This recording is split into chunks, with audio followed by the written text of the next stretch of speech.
Bismillahirrahmanirrahim. Assalamualaikum warahmatullahi wabarakatuh.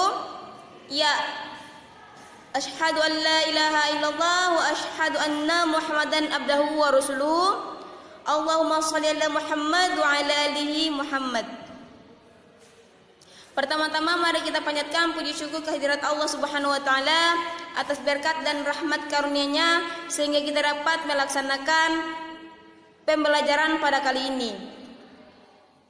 Kemudian tak lupa salawat kita hanturkan kepada baginda besar yaitu Rasulullah Shallallahu Alaihi Wasallam yang telah dimana membawa kita dari zaman jahiliyah menuju zaman yang terang benderang sampai saat ini.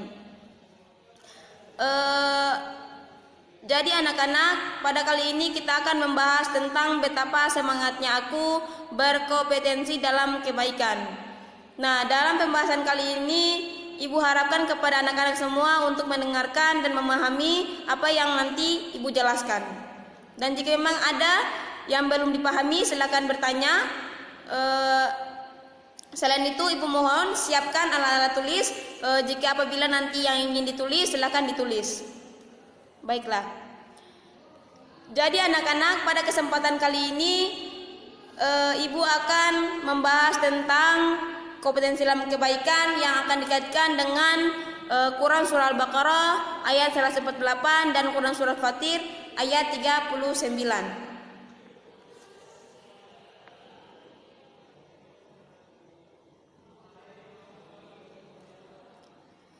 Jadi anak-anak, di dalam Quran surah Al-Baqarah ayat 148 Allah berfirman, dan setiap umat mempunyai kiblat yang dia menghadap kepadanya. Maka berlomba-lombalah kamu dalam kebaikan, di mana saja kamu berada, pasti Allah akan mengumpulkan kamu semuanya. Sungguh Allah Maha Kuasa atas segala sesuatu.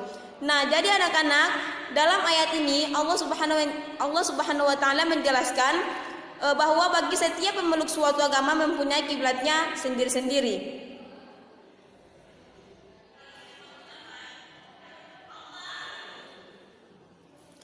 Nah, tentunya kiblat itulah yang menjadi kecenderungan mereka untuk menghadap sesuatu dengan keyakinan mereka. Dan kandungan ayat ini yang dapat kita ambil maknanya adalah kehendaknya kita giat bekerja serta berlomba dalam segala sesuatu dalam bentuk kebaikan, baik sholat, bersedekah, menuntut ilmu, dan amalan-amalan positif yang lainnya. Nah, kita juga harus berkompetensi dalam melakukan hal-hal yang positif. Dampak positif yang dihasilkan dari kompetensi dalam kebaikan yaitu terciptanya kondisi kehidupan yang dinamis, maju, dan senantiasa bersemangat untuk berkreasi dan berinovasi. Selain itu, ayat ini juga menjelaskan bahwa saatnya nanti Allah Subhanahu wa taala akan mengumpulkan semua manusia dimanapun dan dari arah manapun mereka berada. Tidak ada seorang pun yang luput dan lepas dari pengawasan Allah Subhanahu wa taala, yaitu pada sesaat manusia menjalani kehidupan di alam akhirat. Mereka akan diperlihatkan semua amal baik atau buruk yang pernah dilakukan pada saat hidup di dunia, dan semua akan mendapat balasan sesuai dengan amalannya masing-masing.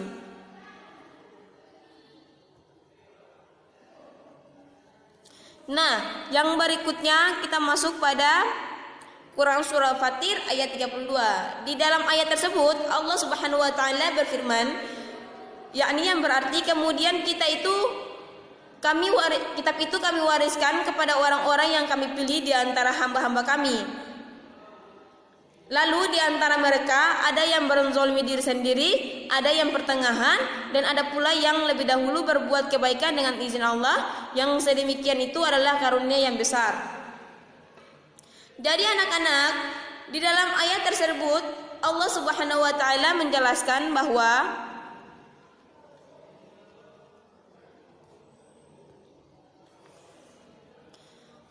sikap-sikap mereka ini diantaranya disebutkan dalam Al-Quran surah Fatir, yaitu pertama, kelompok pertama.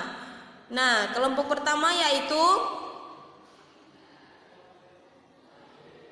mereka yang menzalimi dirinya sendiri, yaitu orang yang meninggalkan perintah-perintah Allah dan mengerjakan berbagai perkara yang diharamkan.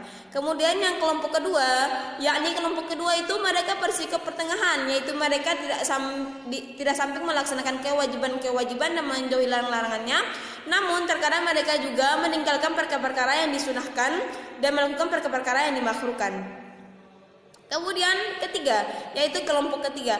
Nah, kelompok ketiga yaitu di sini Allah menjelaskan bahwa mereka yang bersikap segera melakukan kebaikan dengan izin Allah.